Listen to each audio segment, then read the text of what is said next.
Hey, this is Rodney Stokes, and I want to welcome you to the first video of the High Conversion Bootcamp.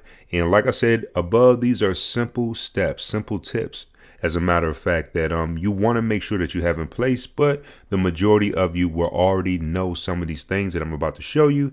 But if you miss it, it's extremely vital to the success of your campaign, not only for this solo ad traffic campaign, but for future traffic campaigns. Okay, so first of all, I just want to explain the difference between a multiple field opt-in form and a single field opt-in form. So a single field opt-in form is something like this you see here. Financial freedom is now in the palms of your hand, and all they're asking for is just the email address. Now, multiple fields obviously is asking for multiple fields to be submitted and to be filled out. So here's the thing. From my experience, and I've dealt with, hundreds of thousands of website visitors. One of my websites at the beginning of this year in February had over 1 million visitors to it. I've seen the numbers, right? So I've seen it from both sides. I've seen the conversions, what they typically are for one or more fields, and I've seen what it is for single opt-in forms. Okay, so without a doubt, without fail, the highest conversions always come from single opt-in forms. Okay, reason being, you're already asking for an email address. So a lot of people, they value their inbox. They don't want to be flooded with a whole bunch of emails. So it's already a trust factor. They're saying, okay, well, I'm going to submit this, right? But I hope on the other side they're giving me something of equal or greater value than my email address. Now you're asking on a multiple field opt-in form for the name, the email, maybe the phone number, maybe the Skype. I've seen campaigns where people asked me to run traffic to a page that had up to 6 or 7 fields that the person needed to submit. Now, it's always at the discretion of the client, right? So say, for example, if you're running a campaign to a system where you can't control the capture pages, or you need that extra information in order to follow up the correct way and close the leads, if you need the phone number, if you need their Skype information, then that's a different story, because the fortune is really in the follow-up, which I'll touch on in one of the next videos.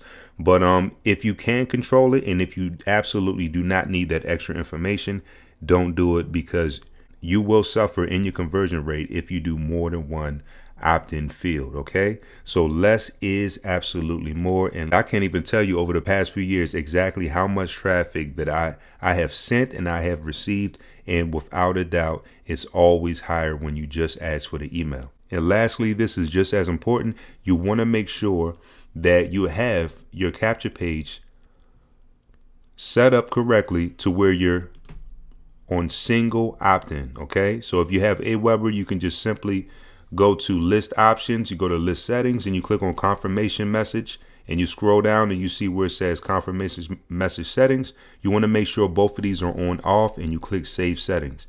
Get response is just as simple, but it's different steps. I don't have a get response account to show you that, but you can just do a simple Google or YouTube search on get response single opt-in, and you'll see the steps to do that. What this is, you want to make sure that you have this set, because have you ever opted into someone's capture page, and next thing you know, you have an email in your inbox that's asking you to click a confirmation link to show that you really did want to receive information from that company, that product, that service? Well, this is all well and good, but if you're really trying to get a high volume of leads, it's going to be a huge drop off, because guess what? That's an extra step that most people will not go back and do. Once they opt in and they see what you have to offer on the other side, guess what? They're saying, well, why do I need to go back and click on the confirmation link? I just saw exactly what they had to offer, so I'll just skip that step. And now you just paid for traffic where you have only a fraction of the leads on your list that you should have, because you had it on the default setting, which is double opt-in. So make sure you have that set. I can't tell you how many people I see. Keep in mind, every single client of mine that give me their link to their capture page, I'll always opt in. And keep in mind, this is not the best design. It is single opt-in, but you'll see as soon as I opt in, I always test each client with the same email address. So you might see me pop up in your Aweber or get response. Let me just change that, 2017. And so at first, when I opted in, This took me to just a regular confirmation page from Get Response that said, thank you for your subscription. And they were asking me to confirm it in my inbox.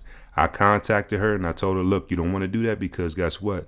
I'm not actually on your list unless I go back and click that confirmation link. So she changed it. So now I'm on her list.